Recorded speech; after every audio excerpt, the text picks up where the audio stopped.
దిల్రాజు గారికి శుభాకాంక్షలు చెప్తూ మాట్లాడవలసిందిగా రిక్వెస్ట్ చేస్తున్నాం. అందరికి నమస్కారం. ముందుగా ఒక తమిళ్ సినిమాని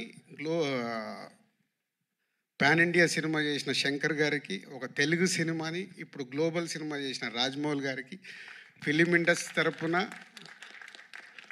బిగ్ కృతజ్ఞతలు సార్. ఎందుకంటే మాకు ఒక పాత్ చూపిస్తున్నారు. శంకర్ గారు మొదలుపెట్టారు, ఇప్పుడు రాజమౌళి గారు కూడా గ్లోబల్ వరకు తీసుకెళ్ళి మాలాంటి ఎంతోమందికి ఇలా సినిమా తీస్తే ఎక్కడి వరకు తీసుకెళ్ళొచ్చని ఒక ధైర్యాన్ని ఇచ్చిన మీ ఇద్దరికి thank you very much.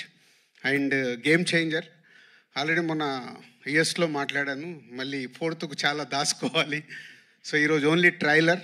So Shankar గారి విజన్ ఒక్కొక్క స్టెప్గా చూపిస్తూ వెళ్తున్నాం. వారి ఒక్కొక్క పాటలో ఆ గ్రాండియర్ కానీ, వారు చూపించిన మూమెంట్స్ సాంగ్లో చేసినవి కానీ, లిరికల్ వీడియోల ద్వారా కొంచెం కొంచెం సాంగ్లో ఇస్తూ వెళ్ళాం.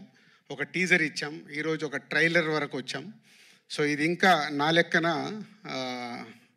40-50%.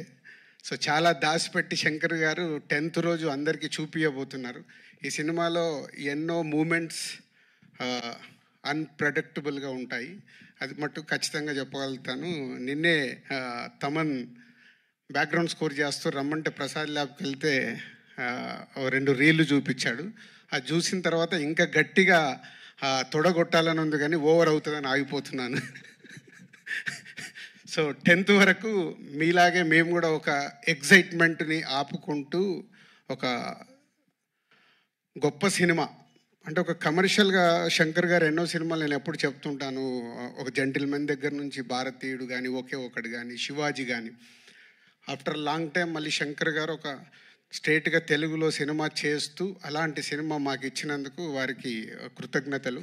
And Ram Charan global star, RRR తర్వాత ఒక గ్లోబల్ స్టార్ హీరోతో చేస్తున్నందుకు, ఈ సినిమా రిలీజ్ తర్వాత రామ్ చరణ్ గారు ఇంకా ఇంతింతై వటుడింతై లాగా పాన్ ఇండియానే కాదు గ్లోబల్ అదర్ కంట్రీస్లో కూడా చాలా అప్రిషియేషన్ వస్తుంది. సో మా పెట్టిన డబ్బులు తిరిగి లాభాలతో వస్తుందని వెయిటింగ్లో ఉన్నాం ఈ సంక్రాంతికి. Thank you very much. Thank you so much.